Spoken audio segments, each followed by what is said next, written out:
आज Doubtnut app download करें। Doubtnut पर अपने सभी गणित, रसायन विज्ञान, भौतिक विज्ञान और जीव विज्ञान के डाउट्स का करो सफाया। बस प्रश्न की फोटो खींचो, एक ही प्रश्न को क्रॉप करो और तुरंत वीडियो सोल्यूशन पाओ। अभी डाउनलोड करें। प्रश्न हमसे पूछा गया है कि व्यतिकरण तथा विस्पंद की घटना में अंतर स्पष्ट कीजिए। जहां यदि हम शुरू में व्यतिकरण की बात करें कि व्यतिकरण होता क्या है, व्यतिकरण की परिभाषा के अनुसार उसे समझ के हम उसकी तुलना विस्पंद से करने वाले हैं। पहले यदि व्यतिकरण के लिए हम एक आरेख देखें, आरेख के अंतर्गत हमने एक y अक्ष और x अक्ष पर, जो से y अक्ष पर उस तरंग के लिए उसका विस्थापन आरेख तथा समय का आरेख हमने बनाना है। अब यहाँ पर t के अनुसार देखते हैं। एक तरंग है, पहली तरंग जो एक निश्चित आवृत्ति से गति करती है, उसकी गति की अवधारणा हम आरेख के रूप में इस प्रकार प्रदर्शित करते हैं। चलिए, हमने इस प्रकार प्रदर्शित किया।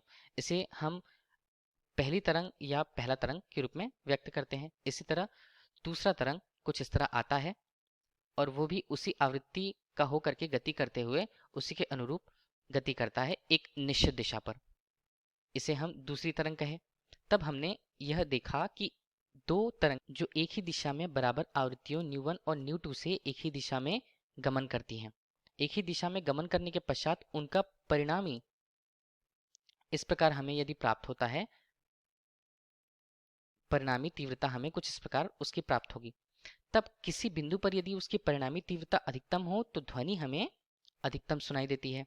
परिणामी तीव्रता किस प्रकार प्राप्त होती है? जब ध्वनि तरंगे एक साथ एक ही आवृत्ति की एक ही दिशा पर जाती रहती हैं, अब वह किसी बिंदु पर मिलती हैं, अध्यारोपित होती हैं, तब उनमें यदि परिणामी तीव्रता का मान, तीव्रता जिसे आई से हम प्रदर्शित करें, परिणामी तीव्रता का मान यदि अधिकतम है, तब हमें उसकी आवृत्ति, परिणामी तीव्रता जिस बिंदु पर अधिकतम होती है, ध्वनि हमें अधिक सुनाई देती है या ध्वनि अधिक तीव्र सुनाई देती है। उसी तरह किसी बिंदु पर जहां परिणामी तीव्रता का मान, आई का मान कम होता है, वहां पर ध्वनि हमें मंद सुनाई देती है। इस प्रकार की स्थिति को व्यतिकरण कहा जाता है। व्यतिकरण की स्थिति पर कोई एक बिंदु पर ध्वनि का ध्वनि की तीव्रता अधिकतम होती है, कहीं पर ध्वनि की तीव्रता न्यूनतम होती है। अब इसी के लिए हम विस्पंद की घटना देखते हैं। विस्पंद की घटना में भी हम यदि देखें कि दो तरंगे, हम यहीं से स्पष्ट कर सकते हैं, दो तरंगे हैं एक ही दिशा में यदि गमन करती हैं, परंतु दिशा में गमन करने के अनुसार उनकी आवृत्तियां थोड़ी अंतर हो, आवृत्तियां लगभग बराबर होती हैं परंतु थोड़े से कम उनमें असमानता थोड़ी बहुत होती है। असमान या थोड़े से आवृत्ति में परिवर्तन के कारण दो तरंगे यदि अध्यारोपित होती हैं, तब हम वहां पर देखते हैं कि किसी भी बिंदु पर उस तरंग की परिणामी तीव्रता का मान निश्चित नहीं होता। चूंकि हम व्यतिकरण की घटना से देखे थे कि किसी एक बिंदु पर तीव्रता का मान अधिकतम होता है, जहां ध्वनि की तीव्रता अधिकतम दिखाई देती है या सुनाई देती है। इसी प्रकार जहां तीव्रता का मान न्यूनतम होता है, ध्वनि वहां पर मंद सुनाई देती है। परंतु यहाँ किसी बिंदु पर तीव्रता निश्चित नहीं होती है, नहीं होती, अर्थात समय के साथ विभिन्न बिंदुओं पर तीव्रता का मान परिवर्तित होते रहता है। किसी बिंदु पर तीव्रता निश्चित नहीं होती है, हम ध्वनि की तीव्रता जो कि एकांतर क्रम में कभी घटती है कभी बढ़ती है, घटती या बढ़ती है, तब हम इस घटना को विस्पंद कहते हैं।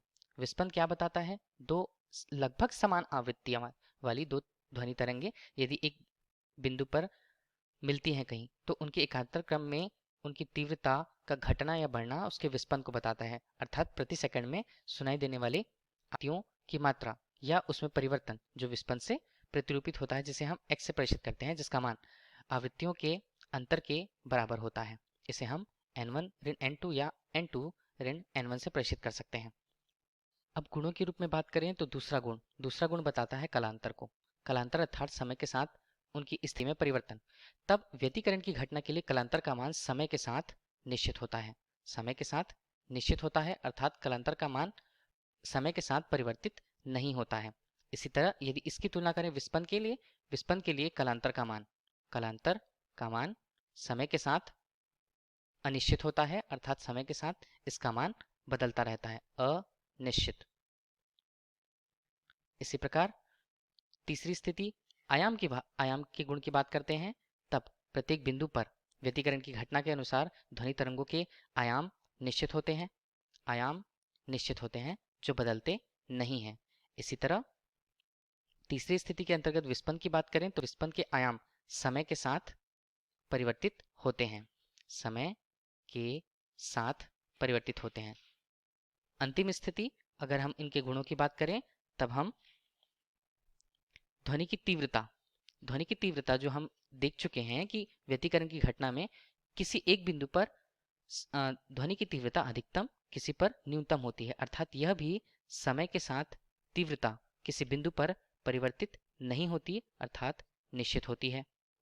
परंतु आवृत्ति में परिवर्तन के कारण या आवृत्ति में अलग होने के कारण जो विस्पंद है उसकी तीव्रता समय के साथ बिंदुओं पर बदलती है और यहाँ भी समय के साथ बदलती है। यह प्रश्न में पूछा गया था। इन तीनों गुणों का अंतर होना समय के साथ आवृत्ति में अंतर के कारण हो पाता है। यही प्रश्न पूछा गया था। धन्यवाद। कक्षा 6 से 12वीं से लेकर नीट, IIT, JEE वो एडवांस के लेवल तक 1 करोड़ से ज्यादा छात्रों का भरोसा। आज ही डाउनलोड करें डाउटनेट ऐप या व्हाट्सएप करें अपने सारे डाउट्स 8400 400 400 पर।